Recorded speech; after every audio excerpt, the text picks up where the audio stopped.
সম্মানিত দর্শক, আসসালামু আলাইকুম। এই যে দেখেন ভাই, এই যে মূলার এই শাকগুলো আমার, যেটা আমি বালতিতে রোপণ করছি, এই বীজ রোপণ গাছ রোপণ যদি আপনাদেরকে দেখাইছি, তাই অলরেডি আমার এই মূলার শাকগুলোর বয়স হয়েছে আপনার 14 দিন। তো খাওয়ার উপযোগী ইনশাল্লাহ হয়ে গেছে, যেহেতু 4 পাতা 5 পাতা 6 পাতা হয়েছে, খাওয়ার উপযোগী হয়ে গেছে।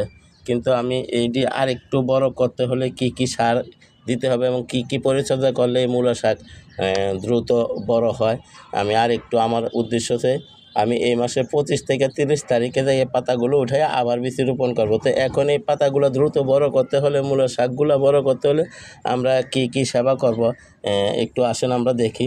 সর্বপ্রথম আমরা এই যে দেখেন এই সাইডগুলো আমরা এইভাবে, এই যে দেখেন এইভাবে আমরা এই সাইডগুলো এই খুঁচিয়ে নেব। দেখেন আপনারা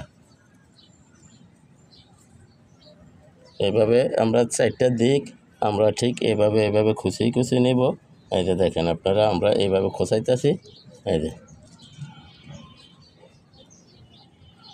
আমরা এইভাবে প্রত্যেকটা অংশে এইভাবে খুঁচিয়ে নেব। এই যে দেখেন আপনারা,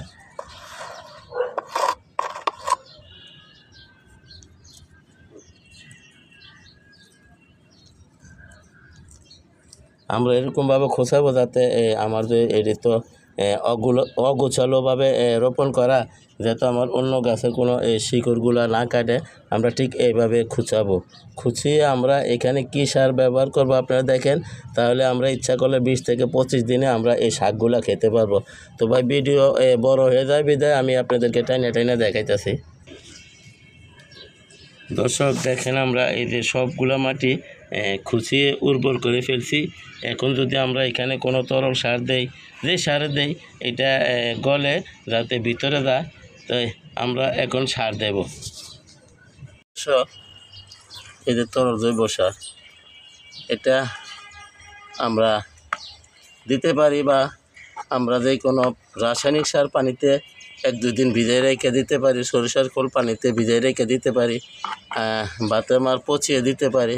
কিন্তু আমার কাছে সবচেয়ে বেটার মনে হয় যে সবজির খোলটা, কারণ এটা আমি ব্যবহার করছি, এটার সাথে আমি পরিচিত। তাই আমরা এই যে মূলা গাছে কীভাবে দিব আপনারা দেখেন। এই যে একটু নাড়াচাড়ি দিয়ে নিয়ে নিলাম।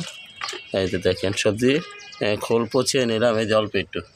দর্শক এই যে দেখেন আমি চারদিক খুঁচিয়ে নিয়ে এবং এই যে এবার এই যে মাঝে একটু ঢেলে দেব। এই যে দেখেন আপনারা,